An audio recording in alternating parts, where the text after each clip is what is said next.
السلام عليكم ورحمة الله وبركاته. ازيكم كل حبايبنا عاملين ايه؟ يا رب دايما تكونوا بخير وفي سعادة وفي احسن حال. قبل ما نبدأ الفيديو كله يصلي على النبي. هنعمل معاكم النهاردة طريقة عمل فسيخ اشهر المحلات على طريقة حماتي.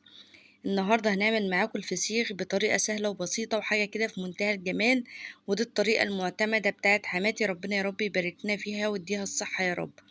الفسيخ اللي زي الزبدة الجميل الطري الملحم ده ان شاء الله هنعمله معاكم بطريقة سهلة، وهنقول لكم برضو شوية نصايح عشان الفسيخ بتاعك يبقى احلى من الفسخاني. جربي بس الطريقة دي على طريقة حماتي وان شاء الله مش هتندمي. السمكة اللي انتوا شايفينها قدامكم ده اسمها سمكة بوري، ولازم عشان الفسيخ بتاعك يبقى كويس لازم السمكة بتاعتك تبقى صبحة او تبقى طازة بالشكل اللي انتوا شايفينه ده، عشان برضو الفسيخة بتاعتك او السمكية بتاعتك تستوي بسرعة في مدة اقل يعني. لازم هنمسك السمكية نعمل لها مساج بالشكل اللي انتوا شفتوه معانا ده. هنبدأ ان احنا بقى نحضر التتبيلة بتاعتها او نحضر الملح بتاعها. بعد ما السمك معايا اتغسل كويس تحت مية جارية وتنشف كويس بالشكل اللي انتوا شفتوه ده، هبدأ ان انا اجهز الملح بتاعه. والملح ده ملح عادي، ملح ابيض ناعم من بتاع الاكل بتاعنا عادي، ويستحسن ان هو يكون ملح اللي هو الخشن، الملح الصخري. طبعا لو ما عندكيش عادي هنكتفي بالملح الناعم زي ما انا عملت كده. هنجيب الملح بتاعنا بالشكل اللي انتوا شايفينه ده، نحط عليه معلقة كبيرة من الكركم ومعلقة كبيرة من الشطة. وطبعا يا جماعة تمليح السمكة اختياري، ما تكتريش الملح بتاعها عشان ما يبقاش حادق معاكي قوي. وهبدأ ان انا املي الخياشيم بتاعة ودي الطريقة المعتمدة بتاعت حماتي، حتى معظم الجيران جم خدوا الوصفة منها. بسم الله ما شاء الله الوصفة بتاعتها ناجحة وجميلة وما شاء الله، عايزين نفتح لها محل فسيخ يعني. احنا يا جماعة بنسمي الفسيخ ده اسمه فسيخ ام ليلى. اشمعنى هي بقى اللي مش هنسمي الفسيخ بقى باسمها؟ شجعوها كده يا جماعة وحطوا لها اللايك الجميل بتاعكم وقولوا لها رأيكم في التعليقات عشان تفتحوا نفسها يعني. نرجع بقى لموضوعنا. اهم حاجة ان لازم التمليح بتاعنا يبقى كويس عشان السمكة كلها تبقى شاربة من الملح بالشكل اللي انتوا شايفينه ده. وطبعا ما تكتريش الملح عشان ما يبقاش مالح معاكي او تبقى اللحمة بتاعته مملحة يعني زيادة عن اللزوم يعني. اعملي بس الوصفة بالطريقة بتاعتنا دي وان شاء الله مش هتندمي يعني. دول يا جماعة كانوا 3 كيلو من السمك، بسم الله ما شاء الله. عايزة اقولك لو انت حتى هتعملي في سخاية واحدة لازم برضو هتعملي مرحلة الغسيل زي ما قلتلك كده، وهتصفيها كويس وهتنشفيها بالشكل اللي انتوا شفتوه معايا ده. وهتملحوا برضو نفس التمليحة وهتعملي نفس الخطوات برضو اللي اتعملت دي. مرحلة الغسيل دي يا جماعة بتبقى مهمة جدا، ودي اللي بتخلي اي سمكة هتملحيها معاكي مش هيطلع لها اي ريحة. دي الطريقة المعتمدة يا جماعة بتاعت حماتي بقالها سنين، بسم الله ما شاء الله، مشهورة يعني بالفسيخ. دي فسيخ ام ليلى يا جماعة.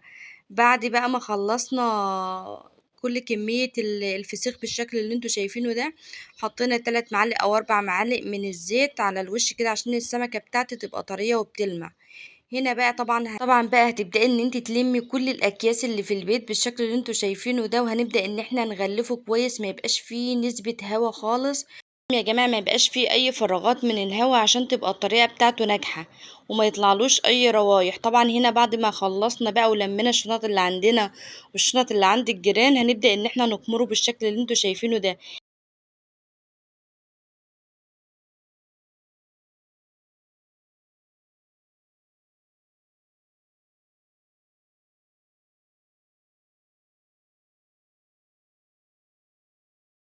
طبعا مع الملح بتبدأ ان هي تتفاعل فبتنزل مية كده، فاحنا بنبقى عايزين نخلي نسبة التمليح واحدة، فبنقلبها على الناحية التانية يعني. هنا بعد مرور بالظبط 7 ايام بدأنا ان احنا نفتح عليه وكان بالشكل اللي انتوا شايفينه معانا ده. بسم الله ما شاء الله، كان زبدة ما شاء الله عليه ما شاء الله. كان ملحم، السمكية ما شاء الله ملحمة وجميلة، فتحنا عليه ما كانوش اي روايح خالص. وده برضو كان سبب برضو من اسباب نجاحه. ما شاء الله اللحمة بتاعته مستوية، وده برضو بسبب المساج او التدليك برضو اللي اتعمل للسمكة. وما شاء الله برضو التمليح بتاعه او الملح بتاعه كان مظبوط. هنا كنت بوريكم السمكية بعد ما فتحناها، وطبعا انت عايزة تفتحيها هنوريكي برضو واحدة تانية برضو واحنا بنفتحها عشان برضو تبقى طريقة الفتح بالنسبة لك برضو سهلة. هنا ده الشكل بتاعه. طبعا الفسيخ يعني ليمون، كتر الليمون عليه كتير عشان طبعا يبقى طعمه احلى واحلى كمان معاكي. الفسيخ عايز ليمون وبصل يا جماعة. هنا بقى كنت مبطئة الفيديو معاكم عشان تشوفوا مثلا طريقة الفتح بتاعته او التنظيف بتاعته. وطبعا ما تتعبيش يعني في تنظيفه، تبقى الطريقه معاكي سهله. انت هتشيلي الدماغ بتاعه بالشكل اللي انتوا شايفينه ده، وهنبدا ان احنا نيجي من عند السلسله بتاعه الظهر وهنفتحه بالشكل اللي انتوا شايفينه ده. وهنا كانت بسم الله ما شاء الله السمكية معايا ملحمة وجميلة، والشوكة بتاعتها ما شاء الله سايبة اللحمة اصلا ما شاء الله. ده كان بسبب بقى ان احنا مثلا ضاغطين عليه كويس او معمول للسمكة مساج. كانت كده السمكة معايا طرية وجميلة، والشوكة بتاعتها بتطلع من غير اي لحم فيها، وده الشكل بتاعها ما شاء الله. الطعم بتاعها بسم الله ما شاء الله زبدة زبدة يا جماعة، والسمكة ملحمة عشان طبعا السمكة بتاعتنا كانت كبيرة.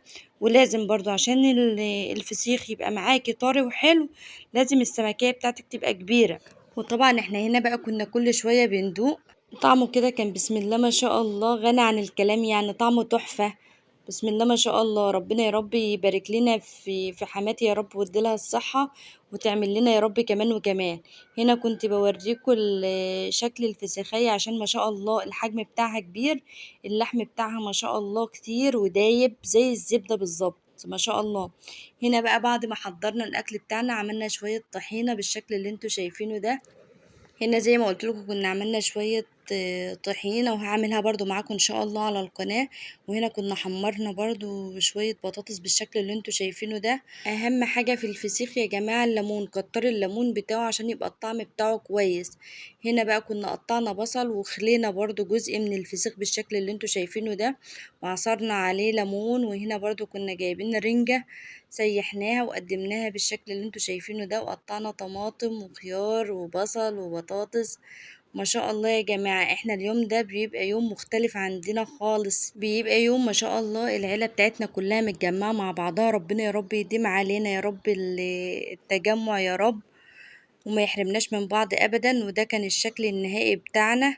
لو وصلنا لعندي هنا من الفيديو لايك وشير يا جماعة، وعلقوا لحماتي كده وقولها رأيكم. هنا بسم الله ما شاء الله كان كل اللي بيدوق منه يعني بيقول لكم حطوا لايك يا جماعة وشجعوا كده يا حماتي، واكتبوا لها تعليقات حلوة كده عشان هي بتقرأ التعليقات بتاعتكم. ويا رب ما نتحرمش منكم ابدا، مش من كل حبايبنا اللي بيشجعوني وبيدعموني. وده كان ما كنتش قادرة امسك نفسي قدام الفسيخ، كان ما شاء الله الطعم بتاعه جميل. هنا كنت بقول لكم حطوا لايك يا جماعة. وده يا جماعة كان فسيخ ام ليلى. وما تنسوش بقى تقولوا لها رأيكم في التعليقات.